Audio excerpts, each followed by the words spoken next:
Hi friends, அஸ்ஸலாமு அலைக்கும். Welcome back to daily cup of life YouTube channel. இன்றைக்கி நாங்கள் ஜாம் டார்ட்ஸ் எப்படி செய்கிறேன்னு பார்ப்போம்மா. இது உங்களுக்கு பார்ட்டிஸ்க்கு, அதே மாதிரி கெதரிங்ஸ்க்கு, அதே மாதிரி உங்களுக்கு ஈத் டேபிளுக்கு எல்லாத்துக்குமே செஞ்சு கொடுக்கலாம். உங்களோட வீட்டில் உள்ள குட்டீஸ்க்கும் செஞ்சு கொடுக்கலாம். வாங்க செய்வோம். எப்படி செய்கிறேன்னு பார்ப்போம். வீடியோவை நீங்கள் ஸ்கிப் பண்ணாமல் பாருங்கள். இப்போ இந்த டார்ட்ஸை செஞ்சு கொடுறதுக்கு நான் 150 கிராம்ஸ் பட்டர் ஏர்லியாகவே ஃப்ரிட்ஜ்லேருந்து கொஞ்சம் எடுத்து வச்சுக்கிறேன், லைட்டாக மெல்ட் ஆகிற பதத்துக்கு. அடுத்து 60 கிராம்ஸ் சுகர் எடுத்து அதை நல்லா கிரைண்ட் பண்ணி எடுத்துக்கிறேன். ஃபஸ்ட்டுக்கு நான் இந்த பவுலுக்கு இந்த பட்டரை ஆட் பண்ணி இதை கொஞ்சம் நல்லா பீட் பண்ணி கொள்ள போகிறேன் பீட்டர் உண்டால். சப்போஸ் உங்களுக்கு பீட்டர் இல்லாட்டி உங்களுக்கு விஸ்காலையும் இதை நல்லா பீட் பண்ணி கொள்றதுக்கு கேளும்.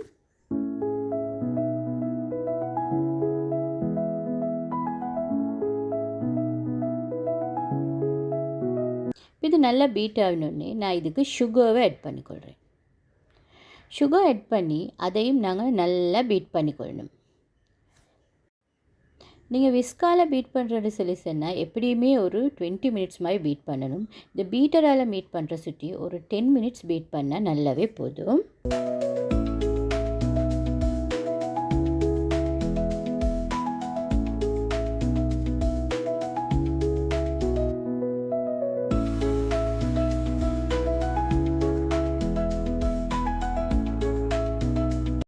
இப்போ இது நல்லா பீட் பண்ணி பட்டுருச்சு. நான் இப்போ இந்த டைமில் ஒரு எக் எடுத்து வச்சுக்கிறேன்.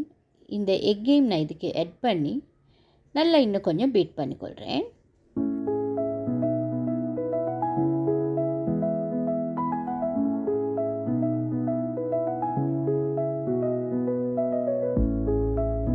இப்போ சரி, இப்போ நல்லா பீட் பண்ணி பட்டுருச்சு. இப்போ அப்படியே பீட்டர் எடுத்து ஒரு பக்கத்தில் வச்சுட்டு நான் 250 கிராம்ஸ் ஃப்ளார் எடுத்துக்கிறேன். அதை இந்த ஸ்ட்ரெயினருக்கு போட்டுக்கொள்கிறேன். அதே மாதிரி 1 டீஸ்பூன் பேக்கிங் பவுடர் எடுத்துக்கிறேன். அதையும் நான் இதுக்கு போட்டு இதை நல்லா ஸ்ட்ரெயின் பண்ணிக்கொள்கிறேன். இப்போ நான் எல்லா ஃப்ளாவையுமே ஸ்ட்ரெயின் பண்ணிக்கொண்டேன் இதுக்கு. இப்போ நான் ஒரு ஸ்பெச்சுலாவால் இது எல்லாத்தையுமே மிக்ஸ் பண்ணிக்கொள்கிறேன். உங்களுக்கு வேண்டாம் ஹேண்ட்ஸ் யூஸ் பண்ணி கூட நல்லா மிக்ஸ் பண்ணிக்கொள்ளலும். நான் ஃபஸ்ட்டுக்கே இந்த ஸ்பெச்சுலாவால் மிக்ஸ் பண்ணிவிட்டு அதுக்கு பிறகு ஹேண்ட்ஸ் யூஸ் பண்ணி நல்லாவே மிக்ஸ் பண்ணிக்கொள்ள போகிறேன்.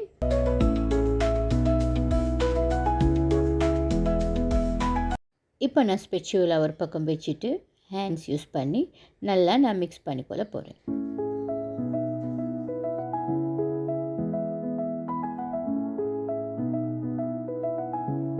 இப்போ சரி, இப்போ இதை நான் மிக்ஸ் பண்ணிவிட்டு இதில் ஒரு பங்கு எடுத்து அப்படியே ஃப்ரீசரில் வச்சுக்கொள்ள போகிறேன். சரியாக 1/2 தேவையில்ல ஒரு அளவு எடுத்துக்கொள்கிறேன்னா எடுத்து க்ளீம் ஃபிம்மால் நல்லா ரெப் பண்ணி இதை அப்படியே ஃப்ரீசரில் வச்சு வைக்கணும். எப்படியும் ஒரு 1/2 hour மாதிரி வச்சு வைக்கணும் ஃப்ரீசரில். இப்போ நான் இதை ஃப்ரீசரில் வச்சுக்கொள்கிறேன். இப்போ நெக்ஸ்ட் பேலன்ஸாக வைக்கிற டோவை நான் இந்த மாதிரி ட்ரே ஒன்றுக்கு ஆயில் பேப்பர் ஒன்று அப்படியே அடியில் போட்டு இதை அப்படியே ஸ்ப்ரெட் பண்ணிக்கொள்ள போகிறேன். ஈக்குவலாக வர மாதிரிக்கு கணக்காக தட்டிக்கோங்க. இப்படி ஒரு ஸ்பூன் உண்டால் வுடன் ஸ்பூன் அப்படி இப்படி ஒரு ஸ்டீல் ஸ்பூன் உண்டால் நல்லா நாங்கள் அப்படியே லெவல் பண்ணிக்கொள்ளணும். லெவல் பண்ணிவிட்டு ஒரு கேரப் எடுத்து அப்படியே இதை நல்லா நாங்கள் பஞ்ச் பண்ணிக்கொள்வோம். பஞ்ச் பண்ணிவிட்டு உங்களுக்கு ஈக்கிற ஜாம், மிக்ஸ் ஃப்ரூட் ஜாம் அப்படி இல்லாட்டி ஸ்ட்ராபெரி ஜாம் என்னமாலும் ஒரு ஜாம் எடுத்து அதை நல்ல இதில் நாங்கள் அப்ளை பண்ணிக்கொள்ளணும்.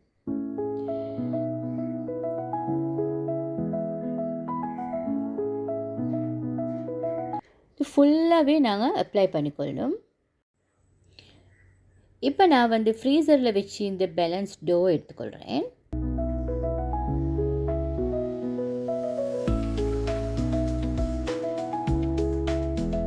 அதை எடுத்து எங்களோட ஜாம் டார்ட்டுக்கு மேலே நாங்கள் இதை அப்படியே கிரேட் பண்ணிக்கொள்ளணும். உங்களுக்கு ஏழும்னு சொன்னால் இதை கையால் சின்ன சின்ன பீசஸாக உடைச்சியும் போட்டுக்கொள்ளலும். நான் இன்றைக்கி இப்படி கிரேட் பண்ணி போடுவோம்னு நினச்சி கிரேட் பண்ணி போட்டுறேன். என்ன உண்டுண்டா இந்த கிரேட் பண்ணி போட்டால் ஒரே கணக்கான பீசஸால் வர சுட்டி அது நல்ல பியூட்டியாக இருக்கும். ஸோ இப்போ நான் இப்படி ஃபுல்லாக கிரேட் பண்ணி போட்டுக்கொண்டேன். இதை 180 செல்சியஸில் எப்படியும் சரியாக ஒரு 25 மினிட்ஸ் பேக் பண்ணி கொண்டீங்கன்னா சூப்பராக டார்ட் ரெடி ஆகிடும். இப்போ நாங்கள் எங்களோட டார்ட்ஸை கட் பண்ணிக்கொள்வோம். இதை ஓவனில் இருந்து எடுத்து எப்படியும் ஒரு 10-15 மினிட்ஸ் நல்லாவே கூலாக விடுங்க. கூலாக விட்ட பிறகு உங்களுக்கு தேவையான அளவு பீசஸ்க்கு இந்த மாதிரி கட் பண்ணி எடுத்துக்கோங்க. ஃப்ரெண்ட்ஸ், என்ற டாட் ரெசிபி உங்களுக்கு பிடிச்சிக்கும்னு நினைக்கிறேன். பிடிச்சிருந்தா என்ன வீடியோ லைக் பண்ணுங்கள். அதே மாதிரி உங்களோட ஃப்ரெண்ட்ஸோட வாட்ஸ்அப்பில் ஃபேஸ்புக்கில் ஷேர் பண்ணிக்கோங்க. அதே மாதிரி நான் போடுற வீடியோஸ் ரெசிபீஸ் உங்களுக்கு பிடிச்சிருந்தா எந்த சேனலை டெய்லி கப் ஆஃப் லைஃப் சேனலை மறக்காமல் சப்ஸ்கிரைப் பண்ணி பெல் ஐக்கனையும் கிளிக் பண்ணிக்கோங்க. இதே மாதிரி இன்னொரு சூப்பரான ஹோம்மேட் ரெசிபி வீடியோடு உங்களை சந்திக்கிறேன். Have a nice day friends.